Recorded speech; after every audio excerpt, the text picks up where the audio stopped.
बिस्मिल्लाहिर्रहमानिर्रहीम। अस्सलाम वालेकुम। उम्मीद आप ठीक होंगे, खैरियत से होंगे। तैयब बलोच आपकी खिदमत में फिर से हाजिर है जी। आज जो हम डिस्कस कर रहे हैं वो ये है कि खैबर पख्तूनख्वा में जो तब्दीली आ रही है और ख़ुसूसन अली अमीन गंडापुर के इस्तीफ़े के बाद सुहेल अफरीदी का सीएम खैबर पख्तूनख्वा बनना क्या कितना आसान है, क्योंकि अभी एक ख़बर आई है और वो ख़बर ये है कि इलेक्शन कमीशन ऑफ पाकिस्तान की जानिब से जो है वो एक अलग मतलब है कि कोई नोटिफिकेशन जारी किया और उसमें पार्टी पोजीशन जो है वो वाज़े की गई है। तो इस हवाले से आज हम डिस्कस करेंगे कि मुतवक्के जो अगर इलेक्शन होते हैं तो उसमें क्या होगा और फिर तहरीक इंसाफ के जो अरकान हैं उनकी अब मौजूदा जो सिचुएशन है, हालत है, वो कैसी है, क्योंकि इलेक्शन कमीशन के नोटिफिकेशन के बाद और नई पार्टी पोजीशन जारी होने के बाद वो अब आज़ाद मेंबर जो है वो तस्वर होंगे। तो इस हवाले से किरण मेरे साथ मौजूद है, हम इनसे जो है वो पूछते हैं। पहले आप ये बताएं कि इलेक्शन कमीशन ने क्या नोटिफिकेशन जो है वो जारी किया है।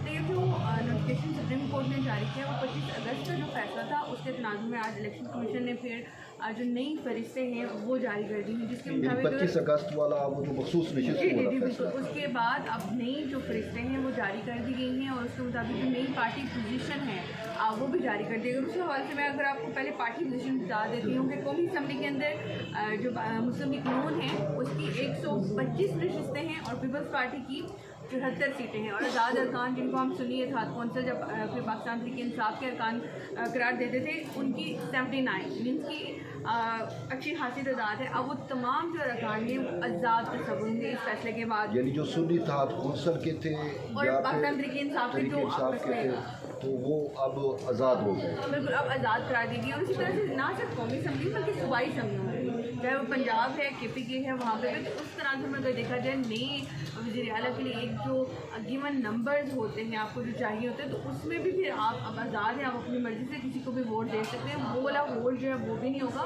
तो ओवरऑल एक तनाजुर में जो KPK की सूरत हाल देखिए पॉलिटिक्स के अंदर वो चीज़ें बड़ी वाज़िया एक होती हुई भी दिखाई दे रही हैं। अली अमीन गंडापुर का पहले से 2-3 हफ्ते पहले से फैसला हो चुका था, उनको वार्निंग भी दी थी, उनको खान साहब ने बुलाया भी था, लेकिन उसके बावजूद यहाँ पर नहीं आए। उसके बाद फिर जो अलीमा खान के साथ जो ना कहा तो जा रहा है कि वो सिक्योरिटी की वजह से उनको हटाया गया, लेकिन अलीमा खान के साथ जो फटा बना वो वाज़ह सबको पता चल रहा है कि वो फैसला उसके ऊपर किस तरीके से असरअंदाज यानी कि अली अमीन गंडापुर फैमिली लॉबिंग के खिलाफ थे, तो शायद इस वजह से देखिए फैमिली लॉबिंग के खिलाफ भी थे और ऐसा जाहिर लग रहा था, शायद उनको ये भी डर था कि कहीं अलीमा आपा जो है वो हैंड ओवर ना कर रहे चीज़ों को, तो उनकी अपनी पोजीशन खतरे में दिखाई दे रही थी। वो इल्ज़ामात दोनों तरफ से थे, ठीक है, तो वो उस तरह से जैसी बात है। फिर अगर आप देखा जाए डीप एनालिसिस करें तो उसमें अगर देखा जाए तो फिर जैसी बात है खानदान जो है वो फर्स्ट प्रायोरिटी पे आता है और मुनसी सियासत भी कहीं ना कहीं फिर आपको दिखाई अगर उस तरह में देखा जाए तो डेफिनेटली बुशरा बीबी और जो अलीमा आपा है उनके फैसले वो वाज़ह नज़र आए। लेकिन इसके बावजूद अगर देखो जो नए वज़ीर आला के लिए मुंतखब हुए हैं नामजद हुए किए गए हैं सुहेल अफरीदी, वो कहा जा रहा है कि मुराद से के जो ख़ास एक जो राइट हैंड में है उनको सपोर्ट किया जाता है और इस वजह से और तो वो एक हार्ड लाइन है जो पाकिस्तान तहरीक इंसाफ अगर आप देखें तो वो हमेशा से एक हार्ड लाइन लेती आई है, चाहे फिर वो आप इस्टेब्लिशमेंट के खिलाफ ले रहे हैं, अजिया के खिलाफ ले रहे हैं, वो कहते हैं कि हम नहीं लेते। उनका ये भी कहा जाता है कि ताल्लुक़ भी है तहरीक तालिबान पाकिस्तान के साथ भी उनको जोड़ा जाता है, TTP के साथ भी और एन मुझे आप इस सवाल का जवाब दें कि एन उस टाइम जिस टाइम हमारे फौजी जवान शहीद हुए उसी दिन ही ये फैसला क्यों किया गया।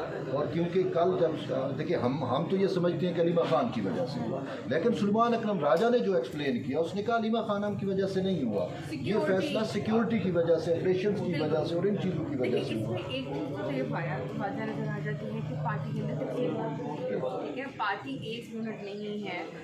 पार्टी जिस इंसान की वजह से थी वो जेल में है, जेल के बाहर आपस में उर्दू की जो बात है चीज़ें हैं वो वाज़ह तौर पर नज़र आ रही है। फिर दूसरी तरफ KPK वो इलाका है पाकिस्तान हाथ में जहाँ पे सबसे ज़्यादा टेररिस्ट अटैक हमें नज़र आते हैं, वहाँ पे तो ये बहुत सारे प्रॉब्लम है और अली अमीन गंडापुर कहीं ना कहीं उसमें नाकाम भी रहे हैं। देखिए वो जवाब तो चलें आप पार्टी को लोगों को दे सकते हैं, लेकिन पीछे सबको पता है कि क्या रीज़न थी बिहाइंड द सीन, क्या चीज़ें चल रही थी। अंदर खान साहब को क्या रिपोर्ट आ रही थी कि बाहर क्या चल रहा है किसी ने, देखिए खान साहब को तो वहीं पता चलेगा ना, जो मैं या आप या जो उनके उनको जाके ब्रीफ करेगा, करेंगे, और बाहर आके वहीं पता चलेगा जो अंदर लोग जाते हैं। तो ये चीज़ें ऐसे तो नहीं हो गई कि बाहर कुछ और चल रहा था अंदर कुछ और चल रहा था, जो चीज़ें चल रही थी कहीं ना कहीं अब ये वाज़ह होना भी बाकी है कि क्या खान साहब को वाकई कोई एक्यूरेट चीज़ें बताई जाती हैं जो बाहर चल रही है। तो अली अमीन गंडापुर ने भी यही कहा कि जो लोग जाके अपनी मर्ज़ी की चीज़ें बताते हैं और फिर वापस आके उस वजह से अवाम और कन्फ्यूजन फैला है, तो शायद उसी अवाम और कन्फ्यूजन की वजह से वो तो गए। लेकिन मुझे ये बताएं कि खैबर पख्तूनख्वा असम्बली के अंदर अगर वोटिंग होती है, यानी कि साथ अगर वोटिंग होती CM का इंतखाब होता है, तो आपको क्या लगता है कि क्या PTI अपना CM बना पाएगी ऐसी सूरत में जब नोटिफिकेशन जारी हो गया, जब तहरीक-ए-इंसाफ के जो मेम्बरान हैं वो अब मेम्बरान नहीं रहे बल्कि वो आज़ाद हो गए हैं, वो पार्टी पॉलिसी के जो है वो मोहताज नहीं होंगे, वो जिसको मर्जी है वोट दे सकते हैं। अगर वो पार्टी पॉलिसी से इनहराफ करेंगे तो कोई जो है उनको ऊपर जो है वो नायरी या कोई ऐसा तलवार रिलेटेड हो रही है। लेकिन इसमें मेन अब ये सबसे अहम चीज़ है, वो जो खान साहब कहते हैं ना कि जी मेरे टाइगर्स हैं, ठीक है, इनको मैंने वोट दिलवाया है। अब उनकी लॉयल्टी का वक्त आ गया है कि जब आपको पता है कि आपके ऊपर कोई तलवार नहीं है, आपकी सीट जो है वो आपसे नहीं छीनी जा सकती, आपके अंदर जो अपोजिशन के अंदर आप वहाँ पे तो हुकूमत के अंदर है, सॉरी हुकूमत के अंदर बैठे हुए हैं आप, तो आपको कोई वहाँ से उठा नहीं सकता। तो इस वक्त में अब ये देखना होगा कि खान साहब के साथ अब देखिए अब चीज़ें ना बड़ी बिल्कुल वाज़ह दूसरी तरह हो जाएंगी कि कौन खान के साथ खड़ा है कौन खान के खिलाफ खड़ा है। डेफिनेटली अगर वो वोट नहीं भी देते तो अब भी नोटिफाई नहीं हो सकते क्योंकि एक फैसला आ गया है, उनकी मर्जी है, वो जिस मर्जी को चाहें। तो इसमें देखना ये होगा कि बाकी जो पार्टीज हैं वहाँ पे यानी ज़मीर के मुताबिक आज़ाद फैसला कर सकते हैं। हाँ वो कर सकते हैं, वो तो उनको कोई उनका राइट है, वो छीन नहीं सकता। लेकिन अब ऐसे में देखना होगा कि पीपल्स पार्टी मुस्लिम लीग जो है इस्लामी ये वो पार्टी जो है क्या ये कोई इतना स्ट्रॉन्ग उम्मीदवार सब मिलकर भी ला सकती हैं, या उनके कोई लोग तोड़ने में कामयाब हो सकते हैं। जो हमेशा से हम देखते हैं कि जो चीज़ होती है, ठीक है, वोट भी बिकते हैं, जहाँ पे लोगों की ज़मीर भी खरीदे जाते हैं, और ये सारी चीज़ें बहुत नॉर्मल सी अप्रोच है, चाहे वो नेशनल असम्बली की बात की जाए चाहे फिर सूबाई असम्बली की बात की जाए।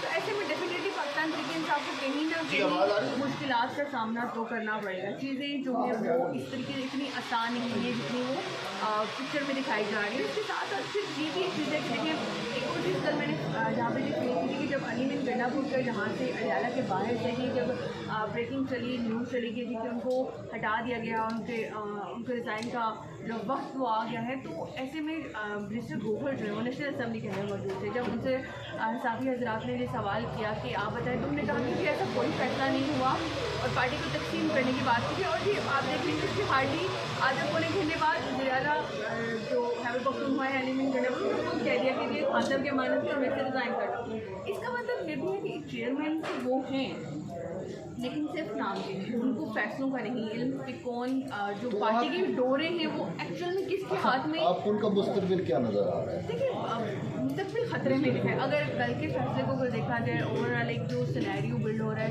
चीज़ें बिल्ड हो रही हैं, तो कहीं ना कहीं वो भी खतरे में। लेकिन उनको पता ही नहीं है पार्टी के चेयरमैन बेशक खान साहब की पार्टी है, लेकिन चेयरमैन तो उनको नामजद किया गया ना, खान साहब की तरफ से नामजद किया गया। और फैसले डेफिनेटली जब इस तरह की चीज़ें होती हैं तो वो आपस में बामी मुशावरत के साथ की जाती हैं, बताया जाता है। लेकिन एक जो पार्टी चेयरमैन है उसको पता ही नहीं है और वो कह रहा है कि पार्टी में तकसीम करने की कोशिश की जा रही है, हमारे खिलाफ लॉबिंग हो रही है, ये चीज़ें हो रही हैं, ऐसा नहीं है। और उसके बाद जो गंडापुर साहब खुद आके कह देते हैं कि भाई मैं रिज़ाइन कर रहा हूँ। एक अहम पॉलिटिकल सवाल कि खैबर पख्तूनख्वा असम्बली की मैं बात करता हूँ कि उसमें आलमोस्ट PMLN और JUI फिर मौलाना फजल रहमान की बराबर की नशिस्तें हैं, कोई एक आध नशिस्त का फ़र्क है। तो अगर क्या आपको लगता है कि मौलाना फजल रहमान और PMLN पीपल्स पार्टी मिल के अपना कोई कैंडिडेट अगर खड़ा कर सकती है? देखिए मौलाना की जो सियासत है ना वो बड़ी कम्प्लेक्स किस्म की है। वो कब कहाँ पे किस डायरेक्शन में जाते हैं आपको पता है, और उनको पता होता है कि एन किस वक्त उन्हें रेलिवेंट रहना है। और हमेशा से लेजिस्लेशन हो रही हो, पार्टी पोजीशन की बात हो रही हो, कुछ भी हो रहा हो, मौलाना के बगैर सियासत कंप्लीट नहीं है। अब सियासत अब मौलाना की लीडर तौर पर ये चीज़ जो है वो बता आ सकते हैं,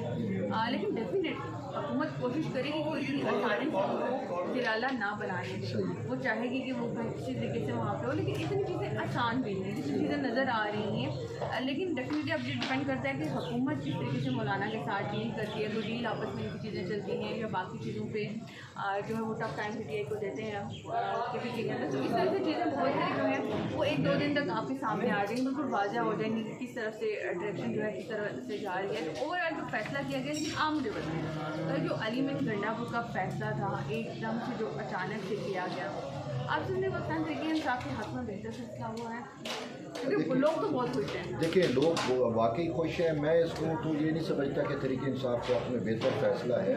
मैं इसको पोलिटिकल एक खुदकुशी समझूंगा। देखिए, अली अमीर गंडापुर जितना भी हो जाए वो एक वर्कर था है, वो कभी उसकी ख्वाहिश नहीं हो सकती कि वो एक पार्टी पे कब्ज़ा करे। ठीक है, हाँ, पार्टी पे कब्ज़े की ख्वाहिश और क्या चीज़ें थी और कौन कर रहा है। देखिए, वो कहा जाता है कि जी अली अमीर ये जो अलीमा खान पे अली अमीर गंडापुर ने एलिगेशन, चलो मान लेते हैं कि एलिगेशन लगाए, जो उसने खान साहब को आके ब्रीफ किया कि पार्टी की चेयरमैनशिप जो है वो आपकी सिस्टर अलीमा खान लेना चाह रही है और उस हवाले से वो लॉबिंग भी कर रही है। तो कहते हैं जी इसका सबूत है। इसका सबसे बड़ा सबूत शेर अफजल मरवत नहीं है। शेर अफजल मरवत को PTI से किसने निकला? अलीमा खानम की वजह से निकला ना। आज उसी अलीमा खानम की वजह से अली अमीर गंडापुर चले गए हैं। अली अमीर गंडापुर की तो कुर्बानियाँ, एक साइड पे PTI ये नैरेटिव भेजती है, ये चुरन भेजती है कि जी अलीमा खानम जो है वो गैर सियासी हैं, तो दूसरी साइड पे हम ये देखते हैं कि वो पार्टी के ऊपर भी जो है अपनी लाबिंग मजबूत करके पार्टी पे भी काबिल है। तो कल जो कुछ हुआ उससे तो अली अमीर गंडापुर के जो एलिगेशन है उसकी तस्दीक हो गई, जो उसने कहा वही कुछ हुआ ना। तो इसमें अब मैं क्या कह सकता हूँ, दोनों तरफ से सियासत भी चल रही थी, चीज़ें भी चल रही है, अच्छा, उसमें फैमिली जो है मैं कहूँगी कि वो सबकत रही है। हाँ, और PTI जो है, मैं PTI के अनफॉर्चुनेटली PTI एक पॉलिटिकल इंस्टीट्यूशन नहीं बन सकी। ये जैसे आपको पता है, अगर ये इंस्टीट्यूशन होती तो ये सियासी फैसले दुरुस्त लेती। आप तरीक़े अदम एतमाद की कामयाबी के बाद से लेकर अब तक कोई एक फ़ैसला ऐसा देख लें कि जिससे PTI को फ़ायदा हुआ, नहीं फ़ायदा हुआ। इसलिए अपने ये वाली बात ना होने के बाद से आखिर जो हाथ तक हो जाए वो तो वहीं करेंगे जो उनको आगे बताया जाए। तो एक्चुअल पीछे से डोरें जो हैं वो भी पार्टी ज़्यादा संभालने की कौन कोशिश कर रहा है, किसको इस सारे का फ़ायदा हो रहा है, ये बड़े सवाल हैं जो हमें सोचने की और पाकिस्तान तरीके इंसाफ के अपने लोगों को बैठ के सोचने की ज़रूरत है कि इस सारे चीज़ से फ़ायदा किसको हो रहा है। हुकूमत को तो कोई फ़ायदा नहीं हो रहा, वो अपने आप को उनको खुद ही अपना नुकसान कर रहे हैं। वही बात है कि खान साहब को अंदर कुछ बताया जाता है और बाहर आवाम को कुछ नहीं। आवाम यहाँ पे खान साहब की खबर डेली आती है, यहाँ पे कारकुनान हमने देखा, कल देखा, परसों में देखा, जो डेली आते हैं, लेकिन उनको नहीं पता कि एक्चुअल पॉलिटिक्स क्या चल रही है, अंदर क्या बात हो रही है, बाहर जाके क्या चल जा रहा है।